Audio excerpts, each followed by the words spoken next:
onye ime eluigwe bụ n'ihi aha nsọ gị marakwala anyị bụ anọkpa ahụ ofu ụbọchị ihe niile ikere eke ga-agabiga mana okwu nsọ nke gị na-adịde ma ruo mgbe ebighị ebi.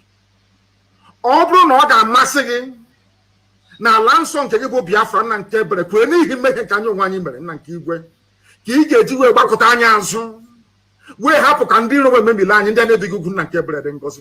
Ọ bụ n'aka gị ka ọ nọ nna nke igwe. Ọ bụ naanị gị mere ọnụ wee kwuo na Biafra ga-abịarịrị na ndụ na-abụghị n'ọnwụ.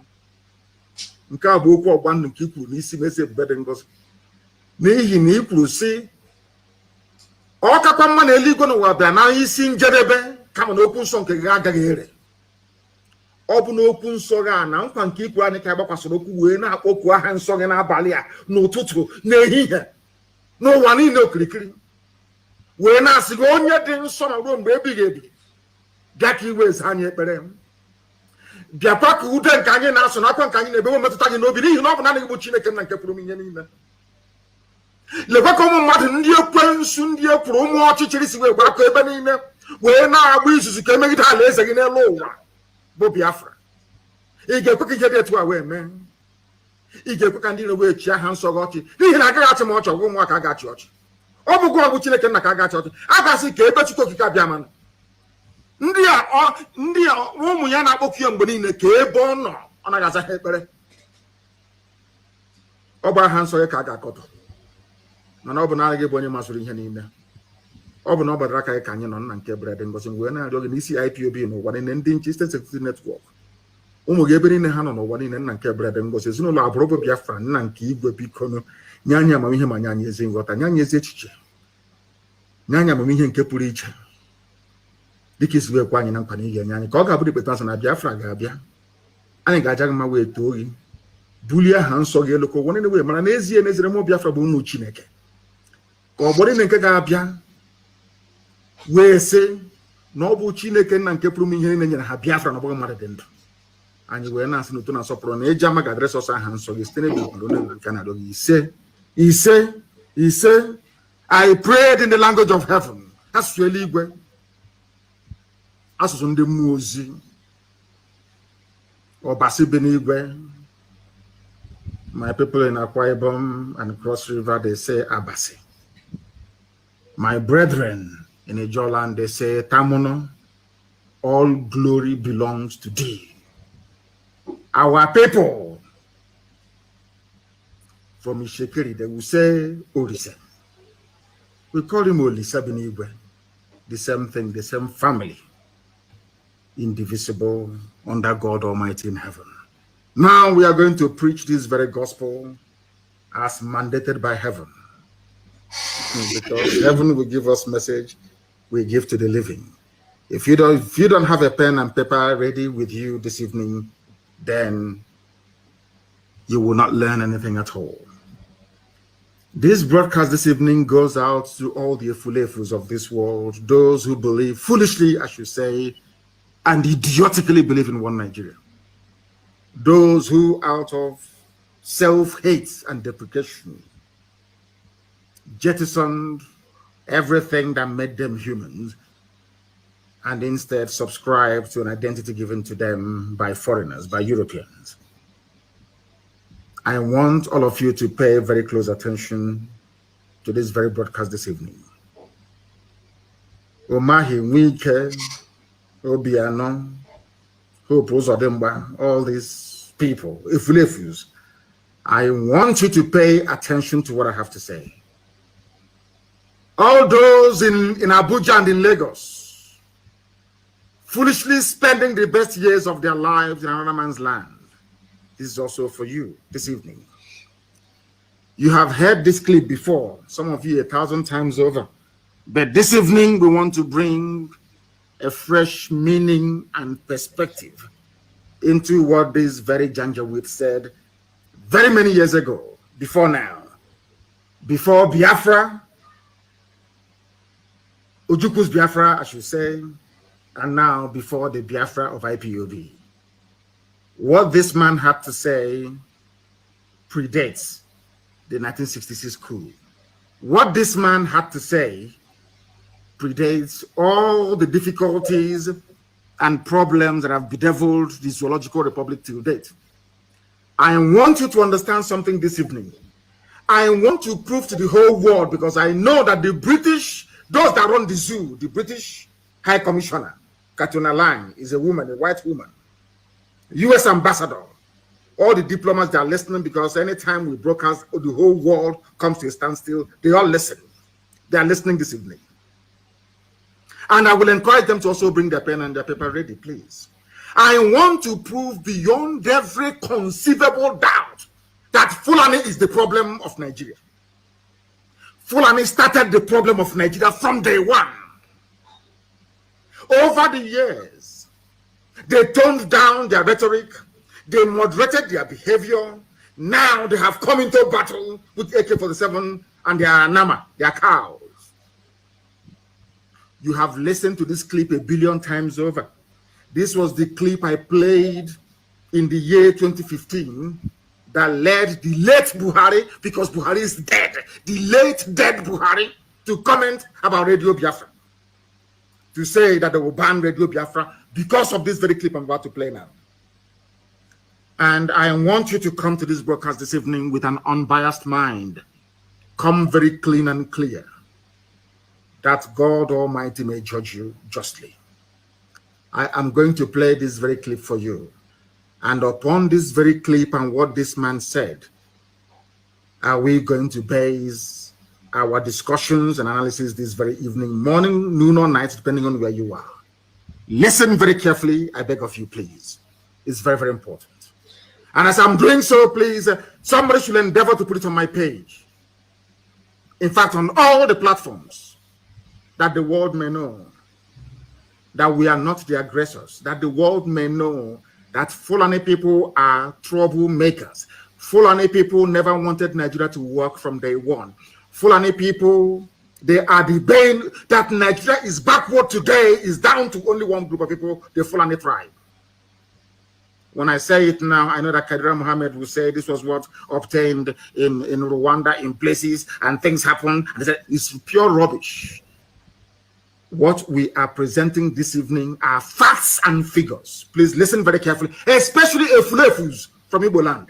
Listen very well. All the idiots talking against Biafra, listen very carefully. All the idiots campaigning for one Nigeria, one zoo, listen very carefully, please, to understand how foolish you are. I have now come away from blaming Britain and Europe for coming to Africa, bastardizing, balkanizing, dividing, and rendering us asunder, all of us, and giving us artificial boundaries, which we accepted because we are very daft.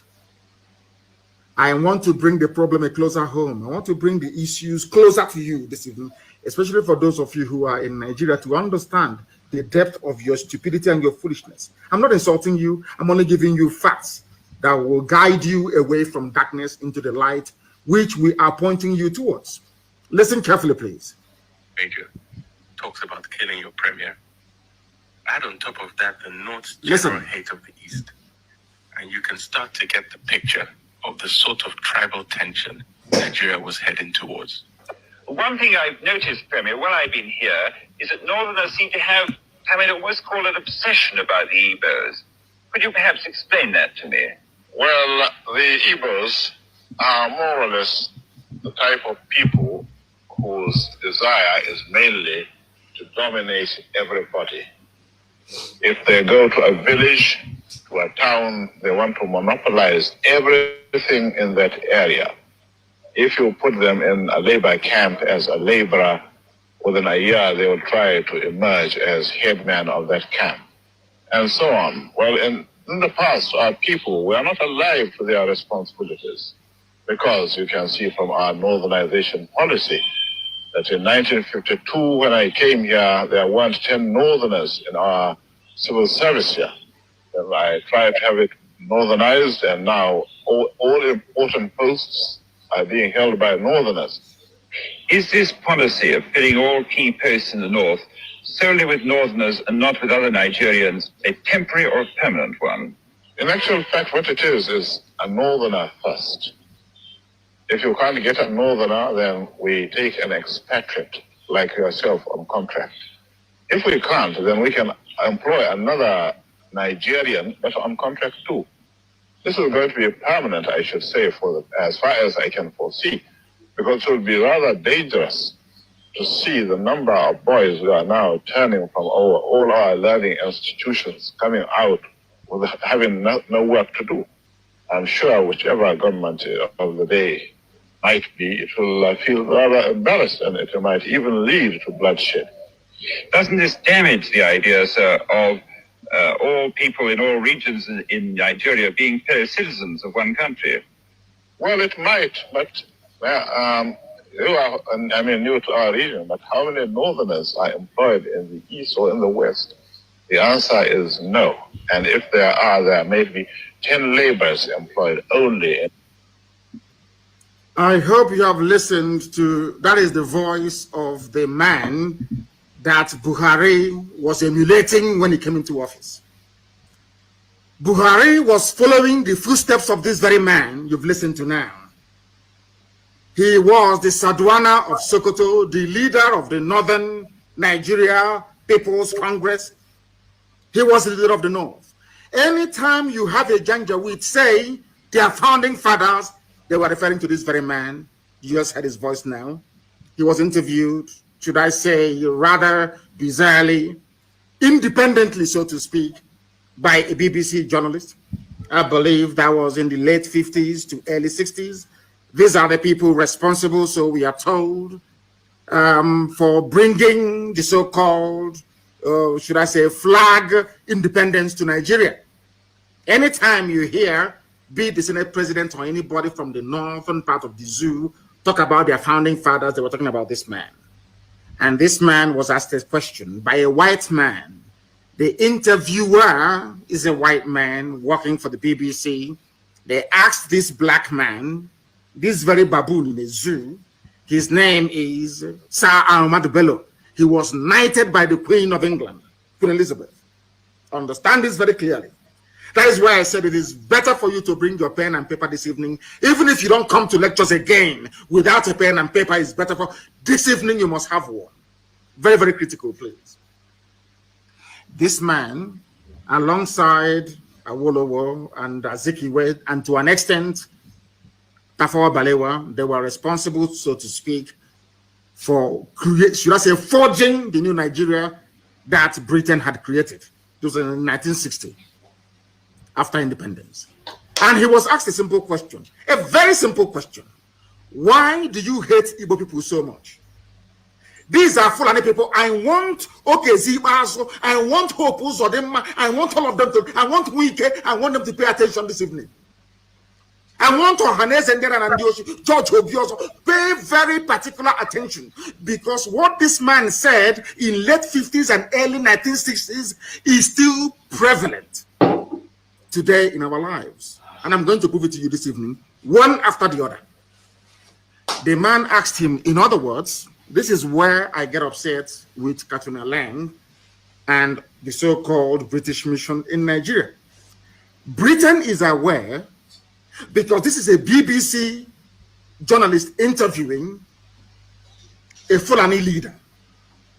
When there was no strife, there was no war, there was no problem, when they were planning and creating their useless one Nigeria, please pay attention, please. Pay attention, please. To understand how foolish we came, to understand how foolish Osadema, to understand how foolish Johannes, anybody talking about one Nigeria, I want to prove to you tonight, heaven is my witness, that the person is a fool, especially if you're a Biafran. They asked this man, and when they talk about Igbos in those days, they're talking about everybody from the East. In fact, to an extent, including the West. These are the people they claim that created one Nigeria for us. These are the people they call their founding fathers. That is why after this broadcast this evening, I do not think that Nigeria can ever be the same again. They asked him, why do you hate the Igbos? At the time that this question was being asked, there was no Fulani headsman problem, no banditry, no insurgency. There was no problem. There was euphoria all over the world that the largest black nation had emerged. That they call Nigeria. And this is one of the leaders, one of the leading lights of that very period of history of Africa, so to speak. And what he started with was hatred for Biafrans. In other words, for a BBC journalist to ask Ahmadu Bello, why is it that Fulani people are obsessed with the hatred for Igbo people? What I'm telling you that didn't happen yesterday. Please, I don't want you to, do not misquote me or misunderstand me. This happened many, many years ago as Nigeria was being formed. They asked him, why do you hate Igbo people so much? Not only that, the man asked him, why do you have an obsession? Is a type of madness. In other words, BBC of all people, BBC and by extension the British government knew from day one that Fulani had an obsession against Igbo people and will kill them. That will. They knew it. Everybody knew it. But Azikiwe decided to keep quiet about it. The same thing that Igbo governors, Eastern governors, Biafran leaders are doing today. That is why we are in the mess we are in. Because this is the person who founded, co-founder of the new Nigeria that Britain had created. He is the Fulani leader. It was because of the death of this man that we lost 5 million people between 67 to 70. It was because of the death of this man that Gowon declared war on Biafran people. It was because of the death of this man, that was why Aburi never stood. The agreement reached between Ojukwu and Gowon never stood a chance of working because the Fulanis were hell-bent on avenging the death of this man. I'm going to play his voice once again, and I want people to please try and determine for themselves if by killing this man, Nzogu had done anything wrong. It was Nzogu that killed him because Nzogu was a Nigerianist. Nzogu was a patriot.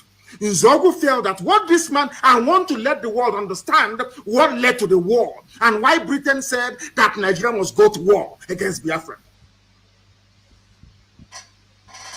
You must pay attention this evening. I'm begging you. I'm going to play his voice again. Before he started, somebody, I provided an intro, kind of a voiceover, for you to understand. So that what is happening today with Fulani Janjaweedism, banditry, the hatred, the fact that when this regime of Buhari came in 2015, their plan was a northernization agenda. What this northernization means that a Fulani man will occupy every position of importance in Nigeria. This thing was said over 60 years ago, but in 2015, when Buhari was, they implemented it, they're still implementing it to this very day. That is why I feel sorry for the South, by which I mean the East and the West. I even want my Yoruba brethren who are listening to pay very close attention. I want them to understand the mess everybody's in the South. I want them to begin to appreciate the level of trickery, the level of takia, the level of deception the Fulanis are willing to deploy in order to conquer you, both spiritually and physically. Because as at the time this man said this very thing, when I say they say I hate Fulani, I don't hate anybody. It was Fulani that hated me first. They did not just hate me first. They have consistently hated me. Are you listening to me? Now I'm going to play it again. Listen to the intro and you listen to the voice of the man they claim created Nigeria. And you will understand from what he's saying, it is what APC is implementing today. APC, Fulani Party. Fulani Party of bandits and terrorists. That's what they said, northernization agenda. The North first. And some of you may be wondering, why is it that Fulani has this hatred for Igbo people? I want people of them to pay very close attention. I want Ohaneze Ndiara and Dioshi to pay attention. I want every Efulefu to listen very carefully. You may be wondering, why is it for no reason we were not at war in late 50s and early 60s? Nothing was wrong. We did nothing to Fulani. A Fulani leader, the leader of the Fulani people, the leader of the entire North, came out to say, we hate Igbo people. And he gave the interview to BBC. Now, how can you blame me for hating them? I don't even hate them. I'm only trying to fight them or stop them from killing our people. That's all I'm doing. I want to tell you that what they are planning, what the plan of APC today was what Ahmadu Bello has scripted down. I said that was why in 2003, 2011, you see, 2003, 2007, 2011, Buhari kept contesting. People never knew the reason why Buhari overthrew the government of Shagari. Buhari, this is his mentor. His hero is the Sardauna. If you listen to him when he was alive, if any of you paid any attention to what Buhari was saying, Buhari kept saying that they killed Sardauna, that they killed Sardauna. That's his hero. The reason why Sardauna hated the Igbo people was because the East was the only part that their type of Islam never got to. You may think it's about politics and economic development. It's because the Fulani sword and Quran got into Yoruba land. The Fulani sword and Quran decimated the entire Middle Belt. The Fulani sword and Quran got into even up to Upper Benue, but never made it to the East. That is their anger. Till tomorrow morning. And they will never stop. I want Wike, I want Osodemba, I want all these idiots, I want Ohanes and Ndosi to pay very close attention. The reason why they keep telling you every day, stay in one Nigeria, do what you can, is because they want to conquer you. It's their job, it's in their bone marrow, it's in their DNA. This is a man who is a nationalist. The most painful thing is that Britain knew about all these things, but they kept quiet. Britain never said anything. Britain kept quiet. I want to play it for you again. This is the leader of the Fulani people. I want to say that the hatred they're pouring out today, the reason why Buhari can form a government and there is no Igbo man in it, the reason why they can be doing all the nonsense they're doing, customs or not, EFCC, not is because it is a grand plan. And I want you to compare and contrast the behavior of Fulani politicians with that of the idiots from your village in the south. Do you see how the Fulanis laid down a template? Not just a template of political domination, but a template of complete and total annihilation of every indigenous ethnic group in Nigeria. What APC is carrying out today was laid down before even 1960. They have been pursuing that same agenda, year in, year out. But some of you are too blind to understand what lies in front of you. This evening, we are exposing them that the world may understand, that the world may know why we are doing what we are doing. I'm going to play it for you once again. Please pay very close attention. And this time around, I'm going to interrupt. As they proceed, I will interrupt to analyze and bring to your knowledge and understanding the evil that Fulani portends for everybody, not just for Igbo people, not just for Biafrans at large, but not even just for the entire South, but for everybody who calls himself a Nigerian. Because as at the time that this man said this, uttered these very, should I say, vengeful words or insightful words, Nigeria was not at war. There was euphoria everywhere. Independence is around the corner. They're about to take over everywhere. Black people are about to rule black land. That was done it for it. This is the man that they refer to as their founding father.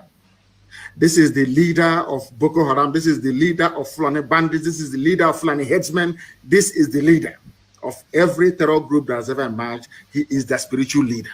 He's dead, of course. His death was what caused the war, because Britain wanted vengeance. Britain knew that Fulani hated Igbo people, because Britain hated Igbo people. Britain hates Biafra with a passion. Pure raw hatred. Raw hatred is the same hatred that the Fulanis have. You cannot explain it. Why Britain hates Biafra is beyond me. We are Anglicans, though. We are Christians, though, for your information. We attend Anglican church. We are Christians in the main. England is supposed to be a Christian nation, but their hatred for Biafra is immense. And isn't it very ironic? The only part of the zoo called Nigeria that is entirely, or should I say, homogeneous Christian, no Islam. That is the people that Britain hates most of all. And every Sunday, like today, every Anglican church in Biafra land have contributed their money. Very soon they will ship it all the way to Canterbury. Are you following what I'm saying? I want you to listen once again, please, to understand those who are the fermenters of trouble in Nigeria.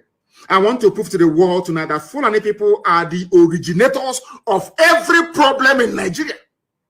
It was because of this statement and the statement that this man made at Sandhurst. That was why Izogu killed him. Not because of any hatred for Fulani. And tell me why such a person should be parading himself as a Nigerian. In fact, even the journalist asked him, but shouldn't Nigerians be free to live anywhere they like? He said no. He said no. And tomorrow morning you sing, I pledge to Nigeria, my country. Do you see why I call Nigerians fools and animals? This is the reason why. Because they can reason very well. I don't understand the reason why somebody should be proud of a country where those they claim shaped it are against a particular group of people. Because Islam did not get there. Because they did not conquer us. Let me play for you again. Major. Listen. Talks about killing your premier. Add on top of that the North's general hate of the East. And the North hates the East. Ask yourself why. They love Yorubas a little bit, because that's why they said we are Yoruba forest, we're not leaving, we're not going anywhere. That's what Mietiala said, a terrorist group. That now and again they go to Asorok and they collect their own share of the money. They buy more weapons, they charter private jets, they fly in the weapons, and they're in our forests, killing us every day. I want people to understand what I'm saying tonight is very, very important. Why is it that the North hates the East? What is this hatred for an Igbo man? I'm asking.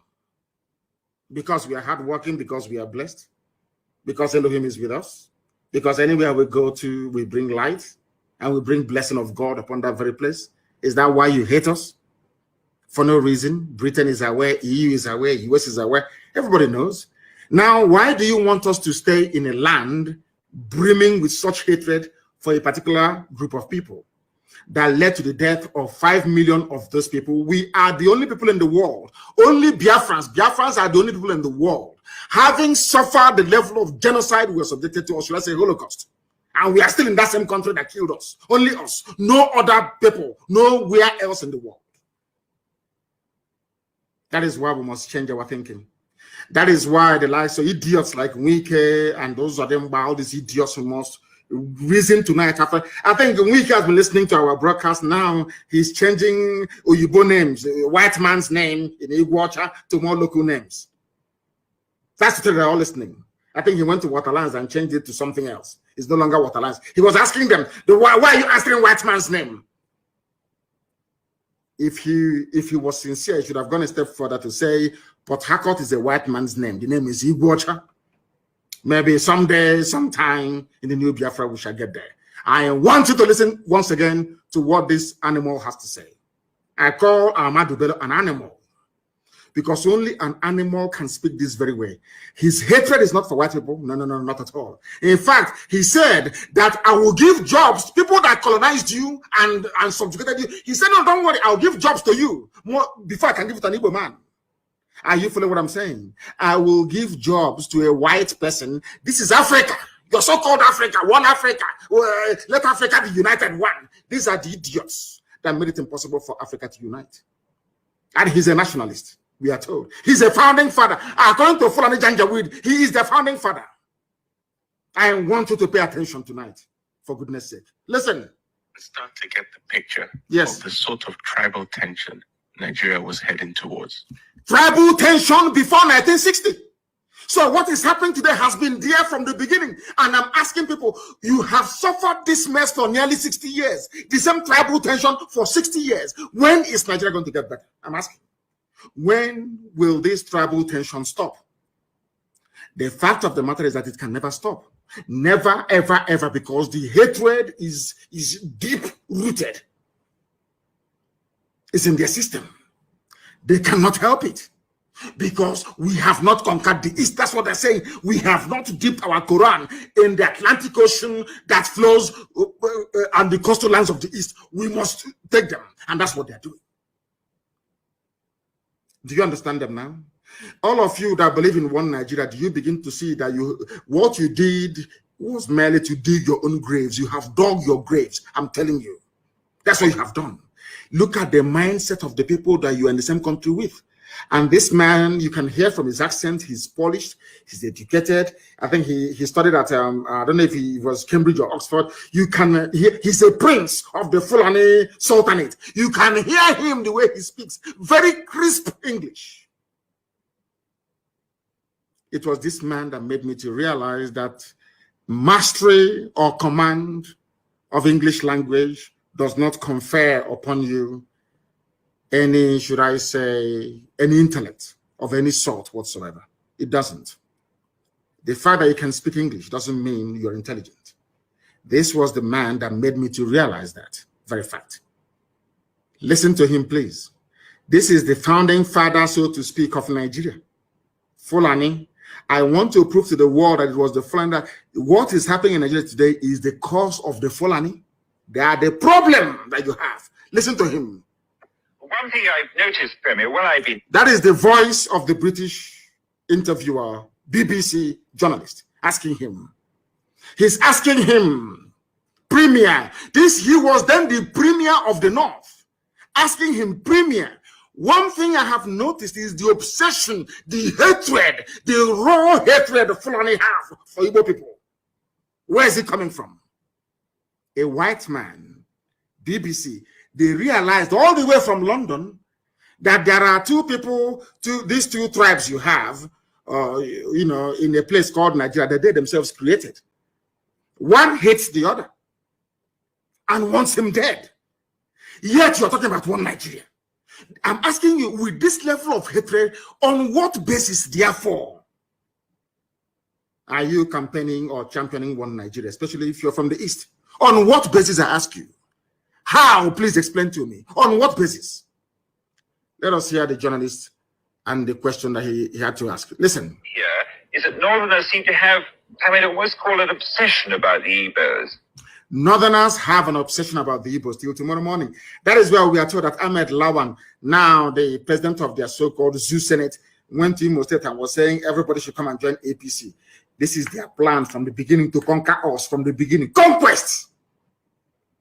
But unfortunately, a typical Igbo idiot in Abuja or Lagos cannot seem to realize this. The handwriting is there on the wall. They cannot seem to realize what is going on.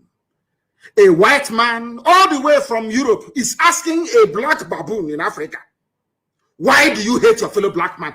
The man said, I will give you a job as a white man. The same white man that we are struggling to become independent from. The same white man that killed us, put us in jail and everything. And that is the man that is the hero of Fulani. Do you understand it now? Do you now see why the zoo must fall? Do you see why Nigeria cannot stand? Do you see why anybody championing one Nigeria is an absolute and total idiot? A fool beyond the fool. Do you now understand why we say so all the time? Listen, please. Could you perhaps explain that? Explain to us why you hate us. Well, the Igbos are more or less the type of people whose desire is mainly to dominate everybody. In what way? I want to answer the Fulani Janjaweed. This was, I want you to understand. I want to also let you people know this evening or morning or night, depending on where you are, the reason why I said anybody calling himself a Niger Delta or South suffer from the same mentality, the same idiocy. Do you see where they got the nonsense from that Igbos are domineering? And in a short while, I will ask this man to tell us in what way, or should I say ways, are Igbos domineering? Because if you go now to some parts of Cross River or Akwa Ibom, or I should say before, not now, not anymore, and Bayelsa or Delta, and ask them, they say, we don't want to be dominated by an Igbo man, especially his own brothers and sisters. Echoing the same sentiment of a Fulani Janjaweed that hates them. Because when this man was talking about the Igbo people, he was talking about everybody from the East, and sometimes from the West as well. Listen carefully.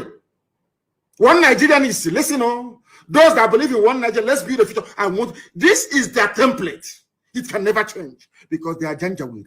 They follow their leader. Whatever their leader does, whatever, if the leader says to them, oh, go and kill people, they'll go and kill. This is Fulani Janjaweedism. This is the man that the late dead Buhari was following in the footsteps. Now, listen. Igbos, they asked him, why do you hate Igbo people? He said, because they are domineering. The same thing they said about the Jews all over Europe. Just because they're successful, because God blessed them. That is all, that nothing more. I hate Jews. Why? I don't know, but I hate them. Why do you hate them? They took over the banking system. Okay, because they are doing something that you cannot do. The same thing about Igbo people in the zoo called Nigeria. By Igbo, I mean the whole of Biafra in Nigeria. I want our people to pay attention tonight so that their brain can be cleansed properly. They asked him, a white man asked him, why do you hate Igbo people? Asking a Fulani man, I want Fulani to know that you brought the hate to me. You are the original haters of other people. You have no right to complain. You people are the original haters. You started the hatred before anybody else. Listen to what he has to say. Igbos are domineering. Now we want to find out how did Igbo people go to Sokoto and take over Sokoto? Is an Igbo man the Sultan of Sokoto? Is an Igbo man the Emir of Kanu? Is an Igbo man the Emir of Bantu? Please tell us, how did they dominate you? If they go to a village, to a town, they want to monopolize everything in that area. They want to monopolize everything. As I told you, these are congenital liars. Fulani are liars. They are liars and deceivers. And I feel sorry for some of you in the zoo. Some of you that allowed Fulani to deceive you. They can't deceive me. They can never deceive me. They asked the premier he's the premier, the political head of the North. He said, why do you hate Igbo people? They are domineering. How? Any village they go to, they want to dominate everything. Now I want to ask him, Igbos were everywhere in the North. Is an Igbo man an emir in the North from before his time till today? But he said they want to dominate. What he meant to say is that God blessed them, because there is something about Biafran people that the Fulanis can see that incidentally, the Fulefus cannot see in themselves. This man understands one very simple fact, that the Biafran people are like the Jews of Africa, as Henry Kissinger said and wrote in his memo to President Nixon, that he believes that Biafrans, especially Igbos, are the wandering Jews of Africa. Henry Kissinger said it, wrote it in the memo. Go and check. Go to the Library of Congress in America and go and check. I'm not going to give it to you. Some of you are very lazy. You cannot read. You cannot do any research. Go and research it yourself. You say that. How are they dominating you? They are dominating me by coming into my town and developing it. They are coming into my town and teaching our children how to read and write properly. They are opening businesses. They are successful. That is how you dominate them. Are you listening to me? So because Britain is the largest inward investor into the USA, that means that Britain is not dominating USA. Or in the late 80s and early 90s, when Japanese people and businessmen were the highest investors in the USA with Toyota, Nissan factory and everything else, that means that Japan is now dominating USA. Do you see how they reason? Do you see why I call them Janjaweed? Do you see why their brain, do you see why I cannot be in the same country with these people? With this level of hatred. Why do you hate me? Okay, because I am successful at business and economics. That's all. And because of that, I should be killed. Efulefus, are you listening? I want to prove to all the Efulefus that the hatred today in the zoo was brought about by Fulani Janjaweedism. Listen carefully, please. If you put them in a labor camp as a laborer, within a year they will try to emerge as headman. If you put them in a labor camp, if you take Igbo people in those days, Biafrans, I mean, anywhere they are, you put them in a labor camp, that's what he's saying, they will emerge as the headman. Why are they emerging? Is it not the same way that Joseph emerged in the house in Egypt, in the house of Pharaoh, from nothing, to show that the blessing of God is upon these people? You cannot suppress.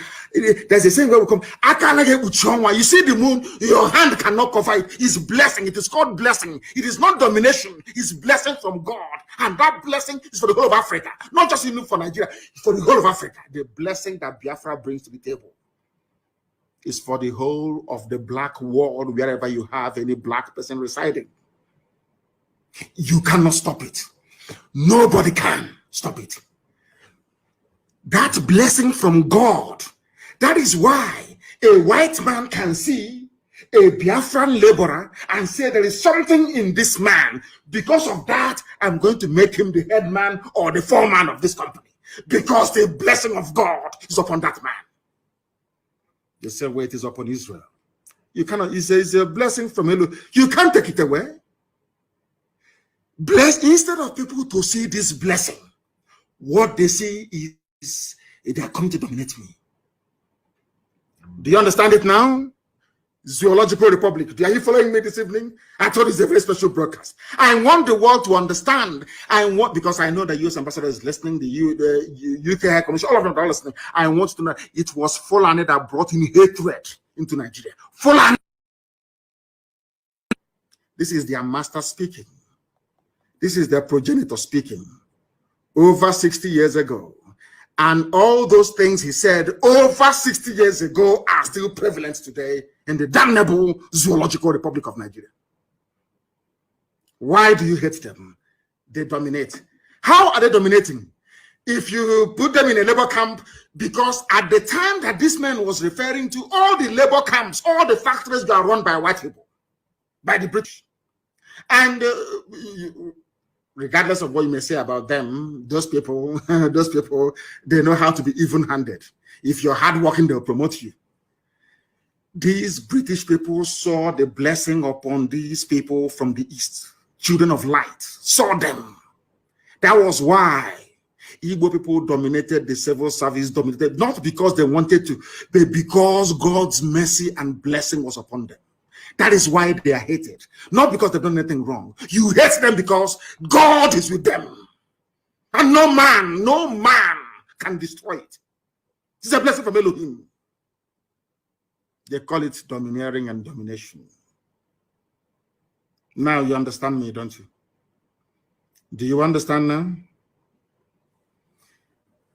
The Igbo people are ancient people, very old. The oldest people on the face of this very earth. Bano. Igbo, ancient, that's the meaning of it. Old people, old. The center of the world. That is why they occupy the center of the world. Zero longitude, zero latitude, the very center, the very beginning of life itself. God did not make any mistake by placing us there. I want all of you, both the Fulefus and those who are normal, who are listening to me this evening, to understand this very gift. The more we misuse this gift that God gave to us, the angrier God will be with us, and the more destruction we are likely to face. And there is only one solution to this problem: freedom. Because when freedom comes to Biafra, freedom will come to every black person on the face of this very earth. That is that thing that people see, and they say they're domineering. They are this, they are that. It's a blessing from God Almighty in heaven. Let us listen to Fulani Janjaweed. Why do you hate an Igbo man?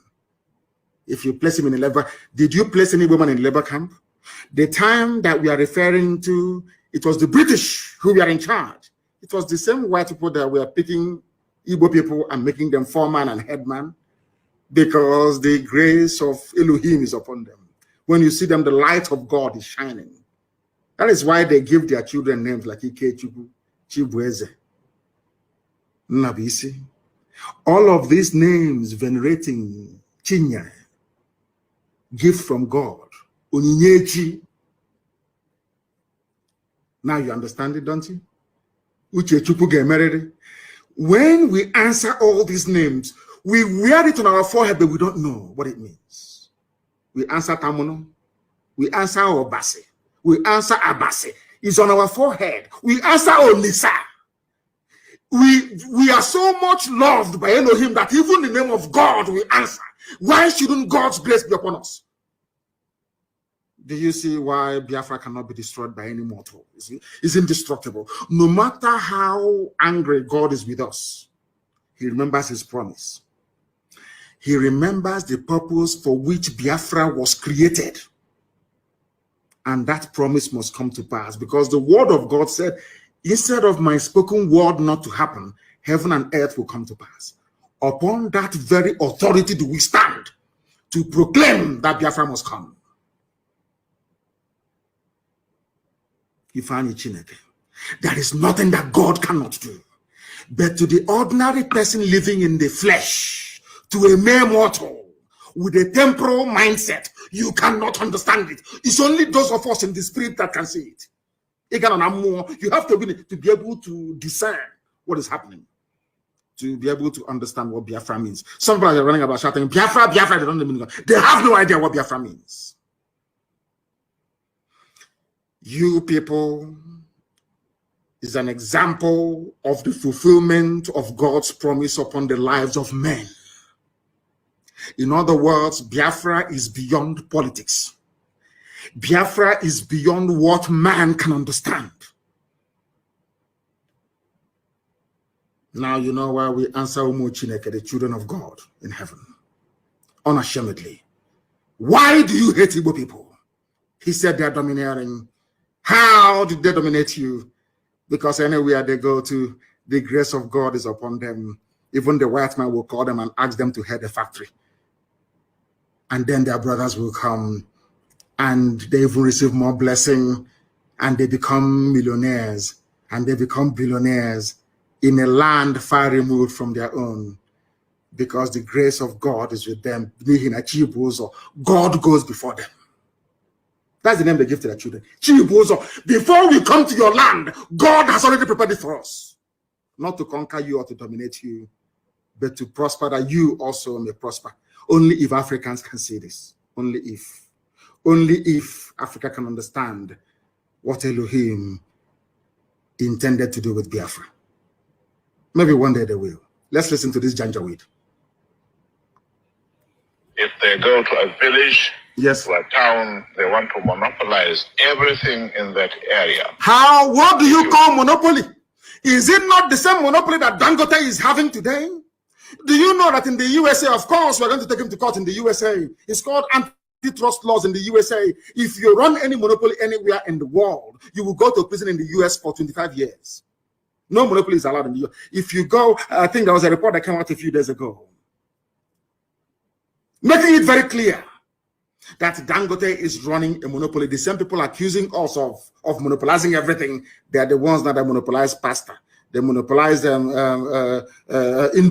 They monopolize salt. They monopolize sugar. They monopolize cement.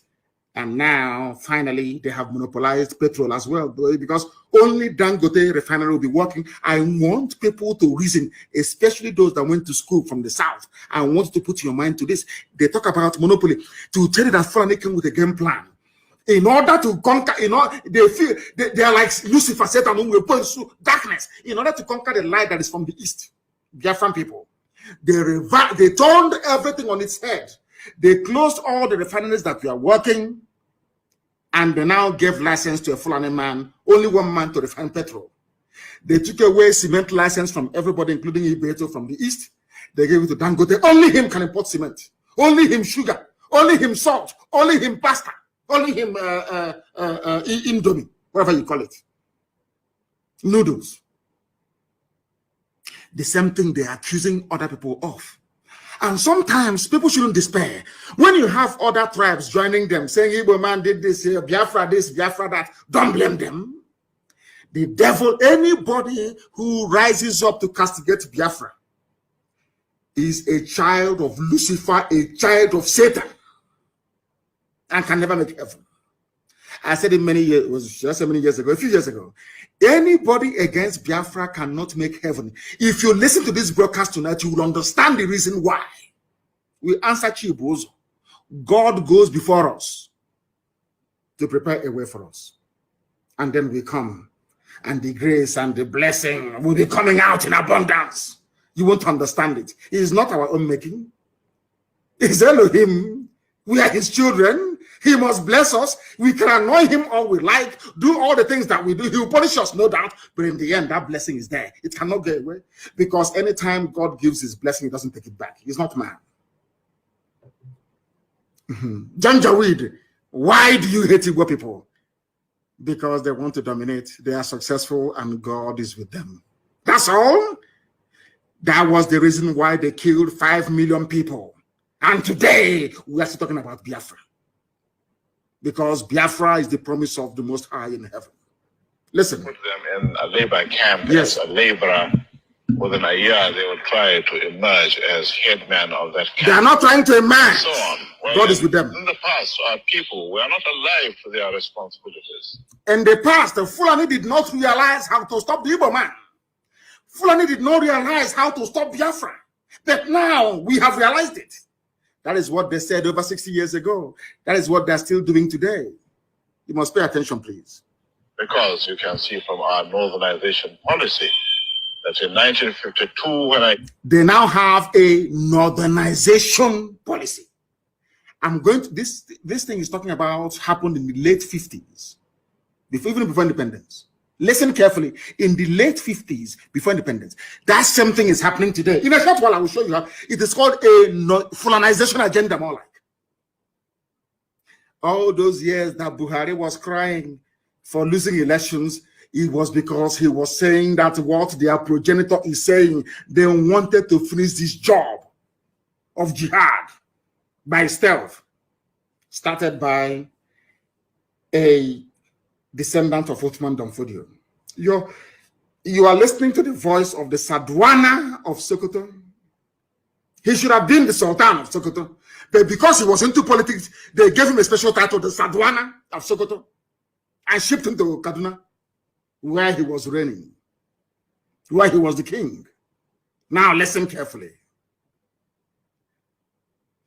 He said, we are now alive. This was the man that wanted to continue what his great-grandfather started. His great-grandfather is Othman Danfodio. He's a prince.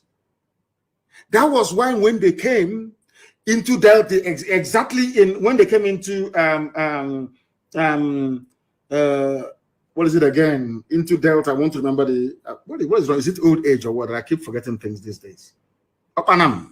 When they got to Opanam, in Zogu's village, they killed every male child in Opanam, almost.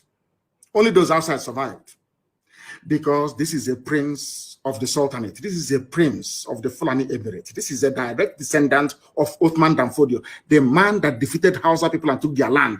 This is his great-great-grandson. You are listening to his voice. Othman Danfodio, that's the great-grandson. No, great-great-grand, I think it's 3 generations or thereabout before him. Either the great-great-grandson or the great-grandson, one of those. And an Igbo man killed him. That is their anger. But who wouldn't kill this idiot after listening to him? He sounds like a bandit. The banditry and terrorism is them. You can hear him. He sounds like a bandit. Like a bandit. Nzogu from Opanam in Igbo land. In Anyama. It was that man that killed him, because Nzogu said, what you're saying, sir, is anti-Nigeria. That's all. That's why he was killed. I said they killed all of our people. Look at how you've reasoned.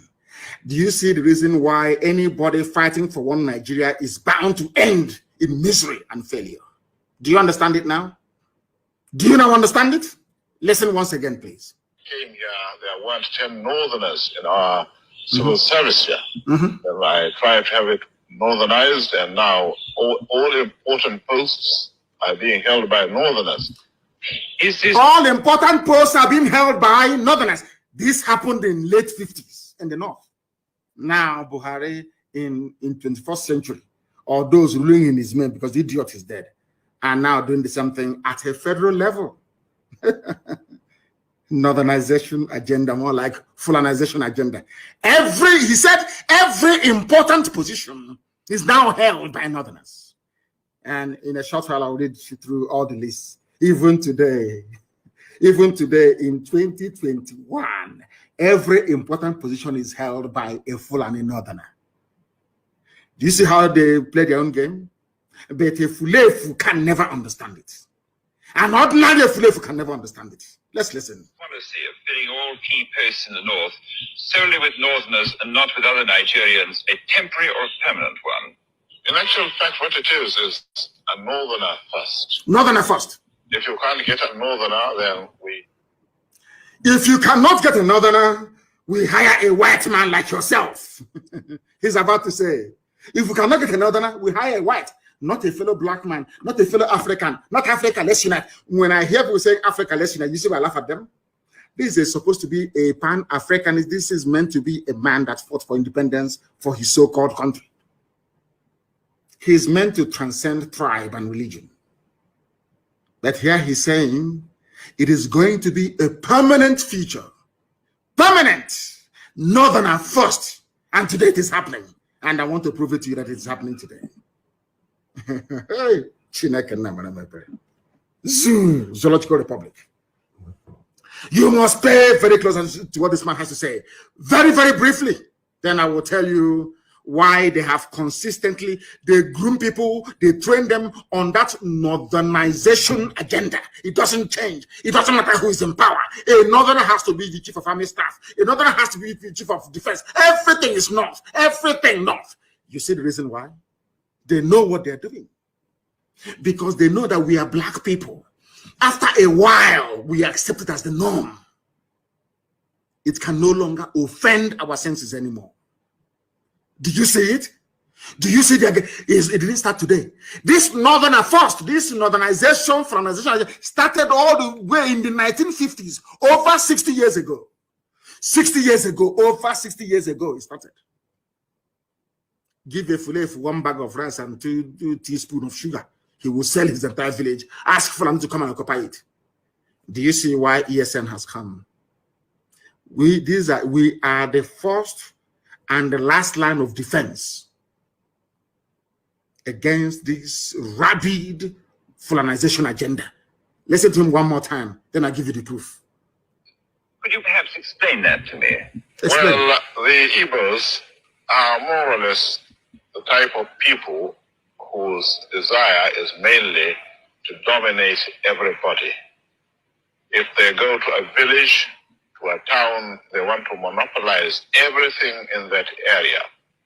If you put them in a labor camp as a laborer, within a year they will try to emerge as headman of that camp, and so on. Well, in the past, our people were not alive to their responsibilities, because you can see from our northernization policy that in 1952, when I came here, there weren't 10 northerners in our civil service here. Then I tried to have it northernized, and now all important posts are being held by northerners. Is this policy of filling all key posts in the north solely with northerners and not with other Nigerians a temporary or permanent one? In actual fact, what it is a northerner first. A permanent one. If you can't get a northerner, then we take an expatriate like yourself. We'll take a white man, not black. If we can't, then we can employ another Nigerian, but on contract too. On contract. This is going to be a permanent, I should say. A permanent! As far as I can Fulani everywhere is permanent. It would be rather Over dangerous 60 years ago. to see the number of boys who are now turning from all our learning institutions, coming out with having no work to do. I'm sure whichever government of the day might be, it will feel rather embarrassed, and it might even lead to bloodshed. It might lead to bloodshed. It's something that's happening today. That's one thing he got right. That unemployment in the north will lead to bloodshed, which is where you have Boko Haram, Fulani Janjaweedism, Yetiala, you have Fulani headsmen, you have ISIS in West Africa, you have bandits everywhere. Is it not happening now? Everything, I give him credit, everything this man said is happening today. That's why I played this clip. Some of you have seen it many times over, but your brain can never digest or the magnitude of what this animal is saying. An animal he is. Now let me prove to you that what this man is saying is absolutely over 60 years ago. Somebody wrote, not me, the Fulanization of Nigeria. What this man said, our agenda is to make sure it is Northerner first, Fulani first. Now listen. The Fulani oligarchy headquartered. Look at the Sultan shedding his crocodile tears. That idiot, Sultan of Sokoto, a complete fool, a complete idiot. He is shedding crocodile. Let's do something about one Nigeria. They know what they're doing. It's called deception, Takia. They know. There's some will play good cop, some will play bad cop. Today they will say, everyone will say, we want referendum. Tomorrow another idiot will come and say, no referendum. They know they're playing with your mind, playing with your brain. That's what they're doing. Now, listen. Have you ever observed that the Fulani Caliphate, in collaboration with those they deceived with their Kanu brothers, and to an extent Yoruba Muslims, how they have conquered Nigeria? Nigeria is Nigeria. I said all the Fulefus. I made one simple request.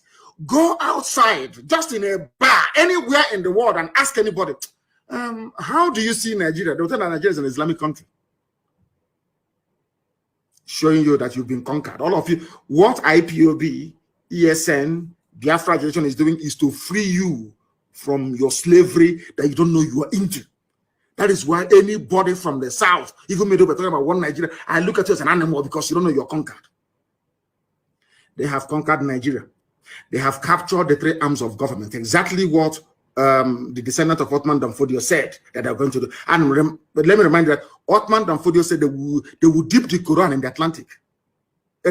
He said, we will dip the Quran in the Atlantic. That's what Othman Danfodio said. Now his great-grandson came out and said, we want to dominate everybody by blaming the Igbo that come to dominate us. So we'll dominate everybody. And one wretched idiot from Niger Republic that the father used to tell Doc, the father will buy Doc. You know Doc, Obobo, buy Doc from villagers in Niger Republic and come to Daura to sell. On one of those trips, the idiot met the mother of Buhari and gave her one Doc for free. And the next day, before you know how those things, it's like chewing gum and biscuit in those days, and Fanta, soft drink with our women in the East. Chewing gum, used biscuit, cabin biscuit, chewing gum, sweet. It's called hacks in those days, and a bit of Fanta. If you add Fanta, church awasa, Ibrulaba. The same thing happened. This man gave a bogu dog to Buhari mother. That's how they get back to Buhari. Dog or bogu in exchange. The idiot is not even a Nigerian. He's from Niger Republic. Buhari. Where is the president of the zoo from? Those that are ruling in his name, his Fulani, to tell you that their northernization first agenda is now complete. Totally complete, they have done it. Where is their president from? Fulani? Or should I say presidency? Because there's no president. Presidency is Fulani. Chief of staff of Fulani. The Chief Justice of Nigeria, Fulani.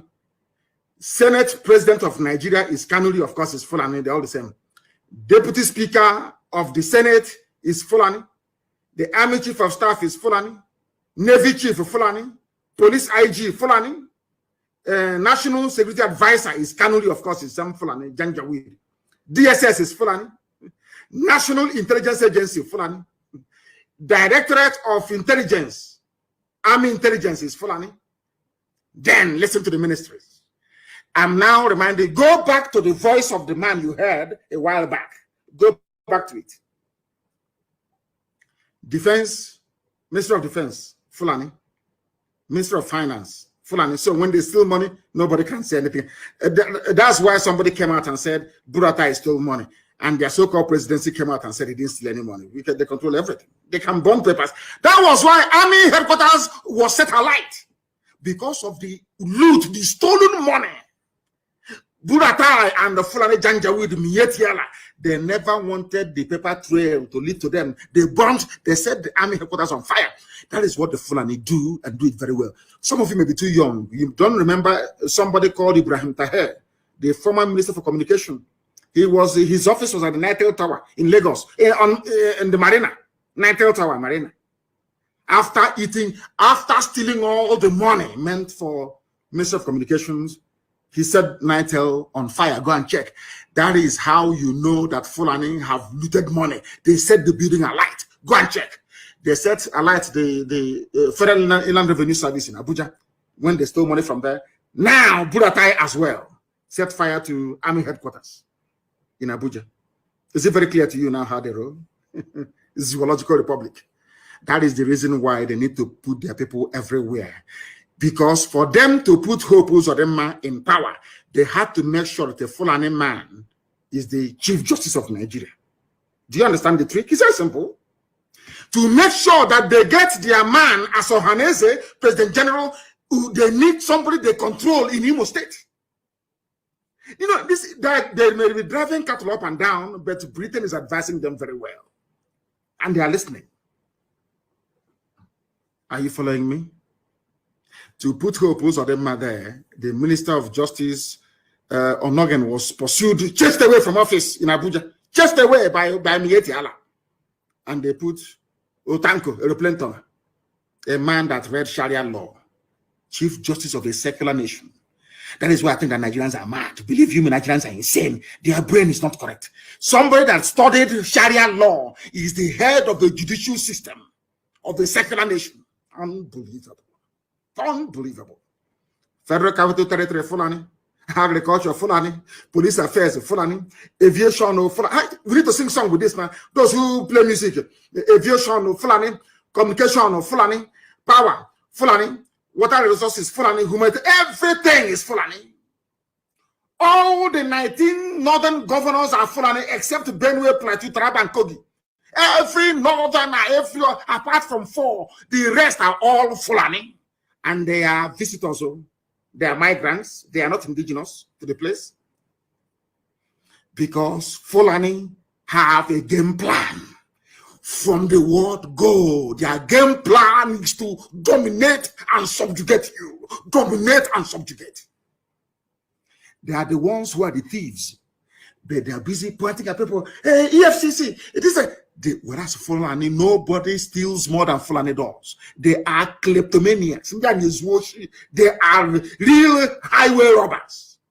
After robbing, they point at somebody else. Oh, no, look at him. Look at he's under investigation. And I asked Fulani, who stole more than what a Fulani man stole, Ahmadu Bello? Ahmadu Bello, when money had value, stole over £5 billion in a mobile bank and ran to England. True or false? Who stole more than Abacha? Who stole more than Buhari when he was alive? The missing suitcases, have you forgotten? All of you, have you forgotten? Do you know why Aisha Buhari cannot travel to USA? I went to USA. But the Fulani that claim that Nnamdi Kanu is a terrorist, they cannot travel to USA. They cannot. Everybody cannot go to the US.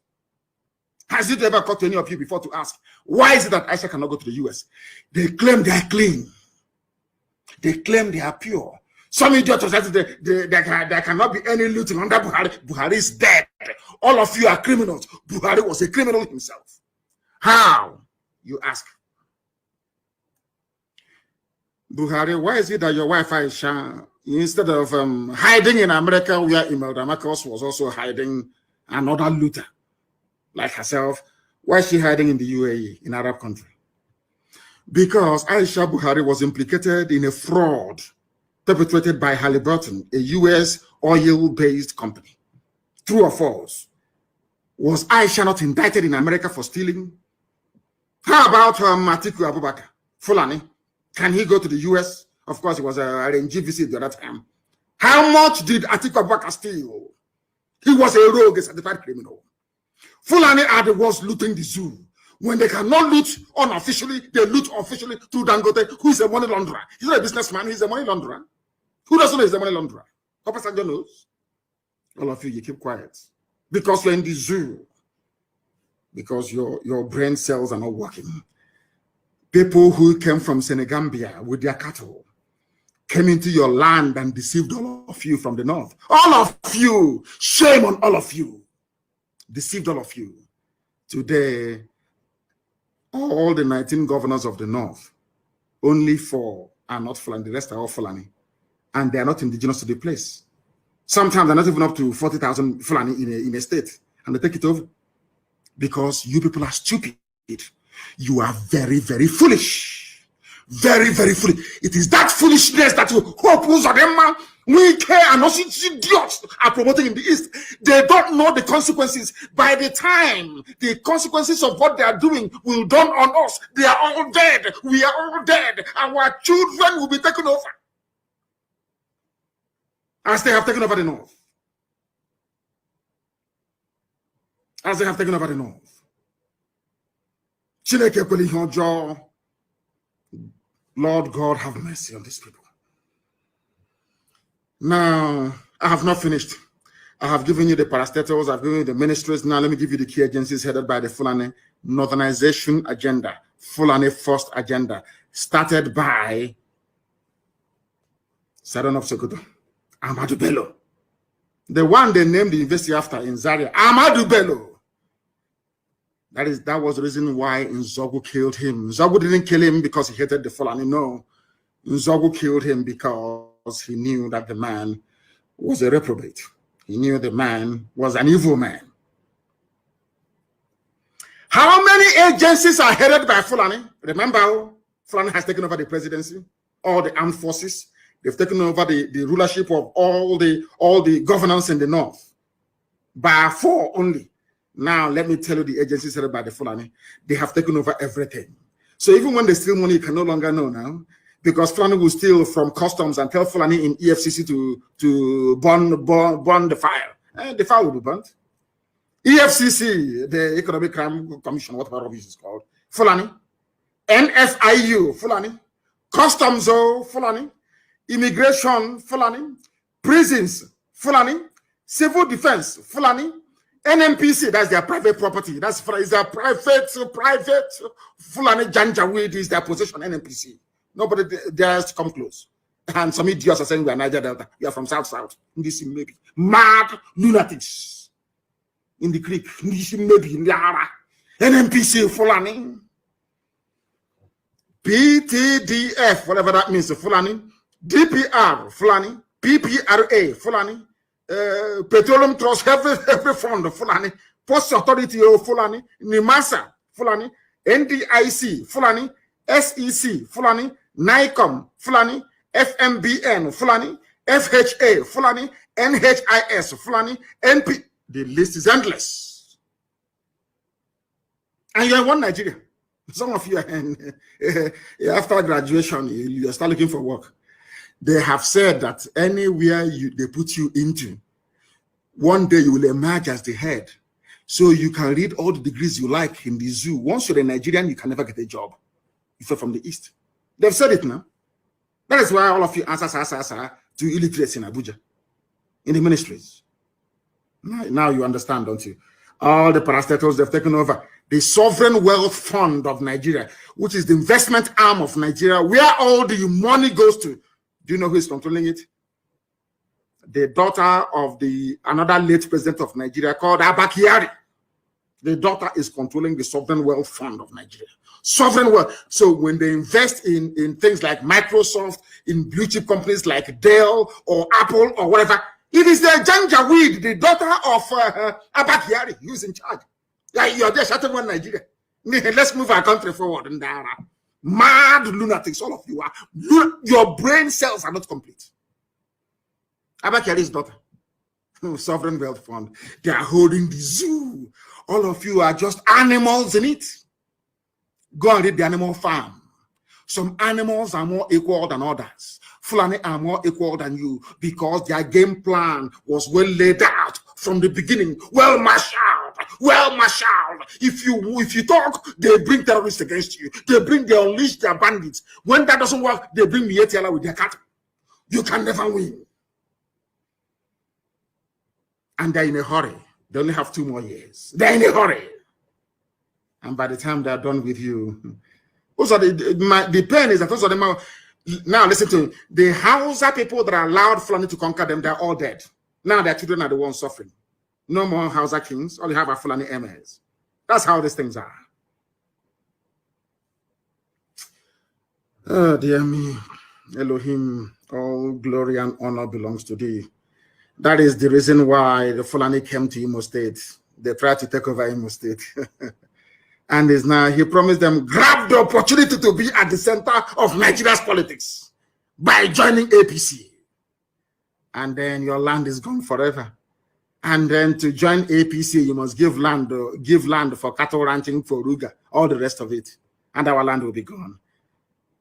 Hey, that is what Fulani told their Igbo slaves. All of you were there watching Korokoro naked eye from number 4 to number 1. And some of you called him governor. Some of you call us my governor. Because you know nothing. Because you're cowards. I thank Elohim for IPOB. I thank Elohim for ESN. And how God sent unknown gunmen, I don't know, but I'm praying for them every day. They are saints. We have elevated them to sainthood. Unknown gunmen, they are saints to us. They are angels that we are seeing. We cannot see them anywhere. In fact, they're like angels. You cannot see them. You can't see them. Unknown gunmen, you can't see them. We don't know who they are, but they're doing the work of God. Unknown gunmen, as they did to them today in Akwa Ibom. We don't know who they are, but we're praying for them. Because to us, they are the only ones avenging what these animals have done to us. In the name of one Nigeria. Let me tell you one thing. This nonsense that the police IG said about establishing more police posts. It's like churches in the zoo. The more churches you build, the more, should I say, immoral the society becomes, or amoral, whichever one it is. The more police stations you build, the more lawlessness you will have.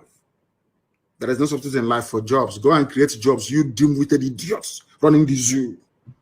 Not police station, not how many vigilantes you have.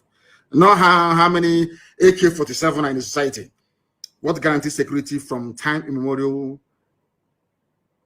Just jobs. People should be engaged. And I don't mind it's the devil's workshop. It's something that informs the economics of people who are progressive. Very simple, but you won't know. You want to go and build more police stations in there. Build it now, and a non-government will burn all of them down. And there are terrorist attacks everywhere. Children are being abducted every blessed day. Some of you cannot reason that you still want to be in one Nigeria. Can you see how they abducted Christian women in Kaduna? Some of them half naked. And you're in one Nigeria, praying for one Nigeria. The more kidnappers will strike. Very, very sad indeed. Very, very sad indeed. And on that note, before we bring today's program to a close very shortly, because I intended to be very, very short, I have a lot of things to talk about, but I want to make it very short. Let me also remind some of you fools like Hope Uzodinma, the Janjaweed administrator of Imo State, Supreme Court appointed. He said, we hijacked ESN from them. Iberibe warrior. I will read something that somebody wrote. Let me. I think it's who wrote this very brilliant piece. It's one of our good writers. Well, how come his name is not here now? Oh dear. I would have given him credit for this. I didn't write it. Somebody else wrote. In response to what Uzodinma said, he said, everywhere you go, it is Nnamdi Kanu hijacked this and that. Let me add that one day BBC Igbo, they will accuse me and say I have hijacked BBC Igbo as well. Those idiots that work for the colonial masters. They said those of them I said Eastern governors, I hijacked ESN from them when they never got together to form any security outfit anywhere. Umahi was saying only 5-6 days ago that the thought of East-wide security network is dead. That's what they said. And let me remind you, of them, Eastern security network is everywhere across the entire East, in Akwa Ibom, in Cross River, in Bayelsa. We have ESN everywhere. It's not an Igbo affair. I know some of you say it's a Igbo. You can keep deceiving yourself. That's your business. Because they know that ESN is formidable. Everybody wants to identify with the beautiful bride, ESN. Because ESN is doing something that the zoo army cannot do, the zoo police cannot do.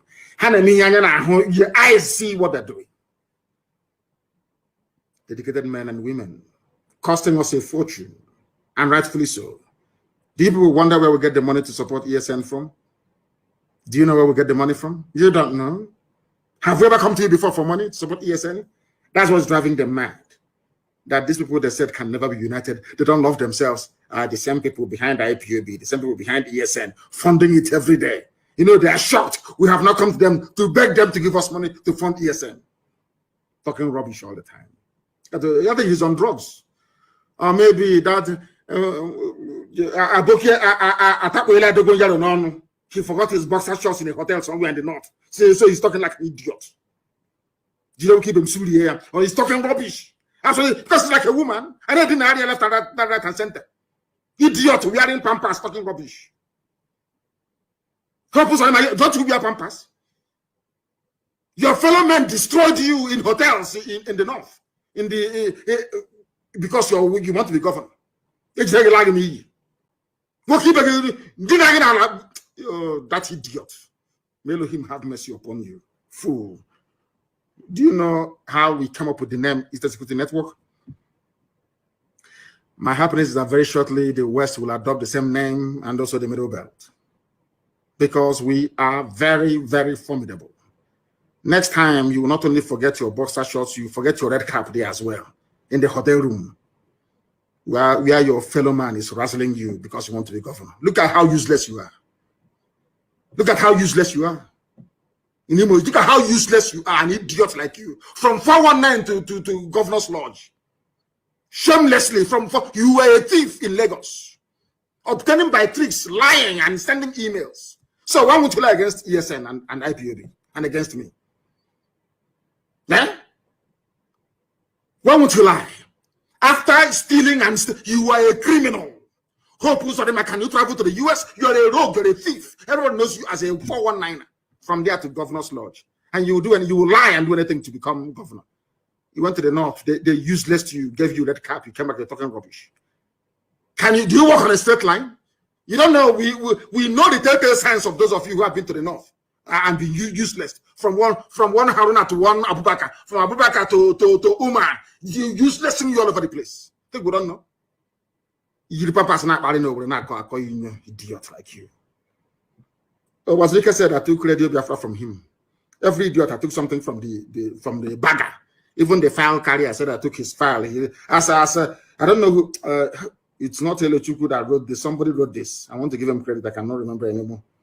Maybe in the next 2 days.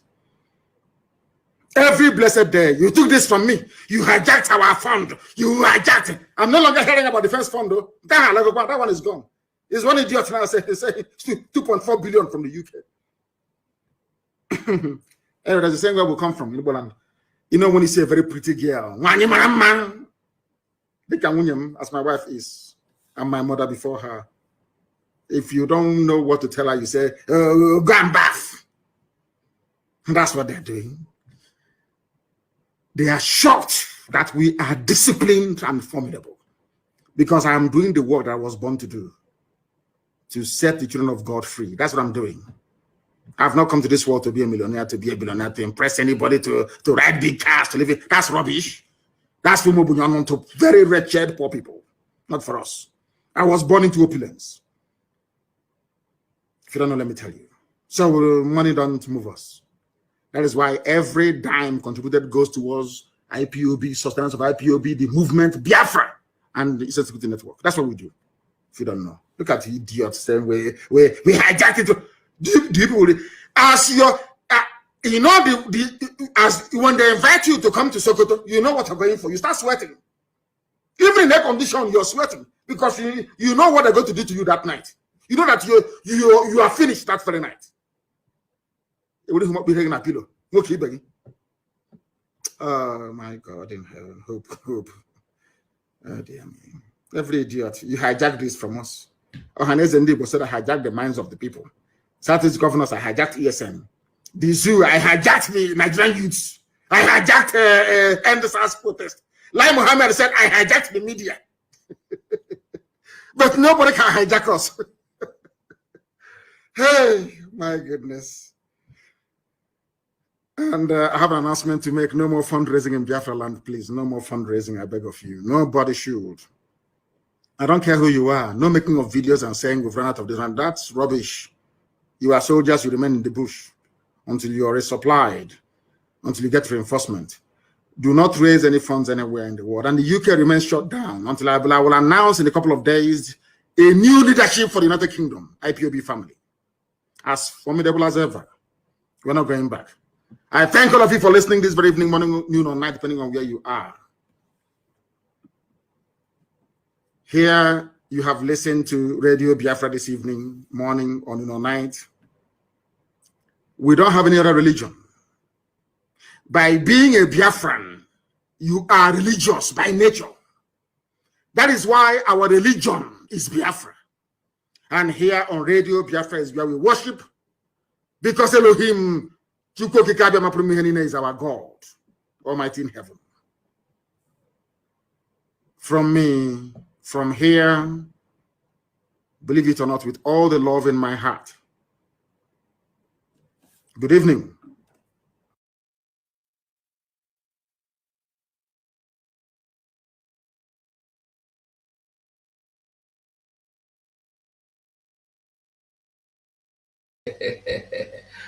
Wow, wow, wow. Who no enjoy this gospel? You see,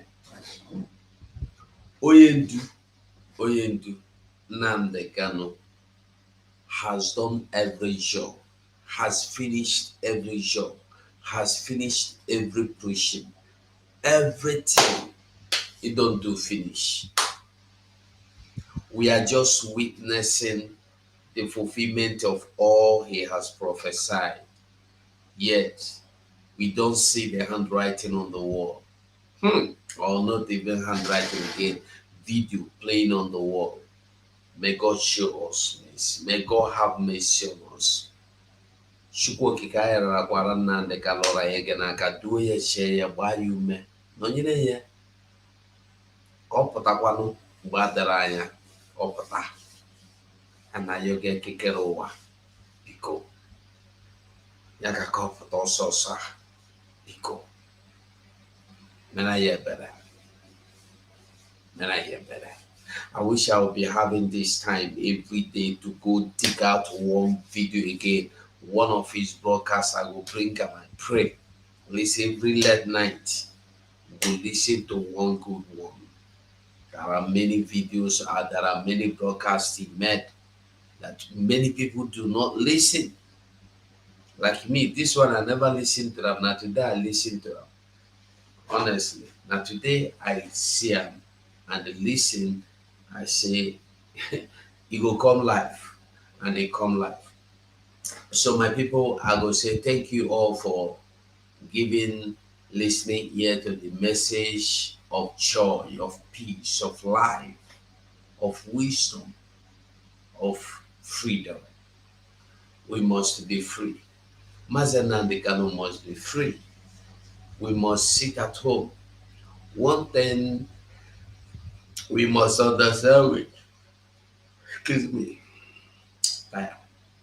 one thing we must understand is that when we are fighting for this sit at home, for Mazi Nnamdi Kanu, we are fighting for our own. His freedom is our own freedom. If you don't do anything when your brother is taken, definitely they are coming back for you. But if you will stand the ground and do something that your brother will not be taken, there will be no chance of them coming back to take any other, not talk of coming to take you. So we must all join forces together this coming week. I think from Monday should be 3rd. We are not looking face. We are embarking on sitting. We are embarking on the sit at home. May God show us mercy. So I will say from me to you, bye for now. I said I don't want to see this, but this is Biafra land, and the school belongs to Biafra people, and the people going to the school are Biafrans. This is no more the flag we make use of. We have our flag. Where is the flag of Biafra? This one we need them.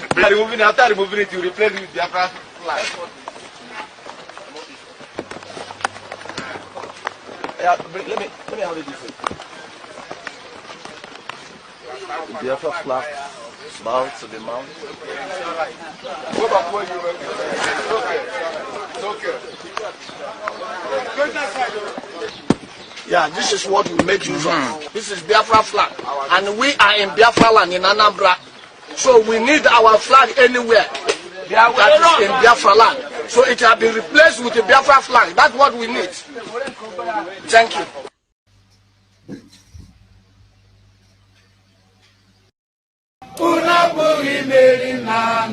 Nnamdi win the war. Python dance 1, Python dance 2. Now Python dance 3. Nnamdi win. Zoo is panicking. They are panicking. I love it. They are panicking. Unbelievable. Unbelievable. We are live and we are direct. They are panicking. Zoo is panicking. Zoo is panicking.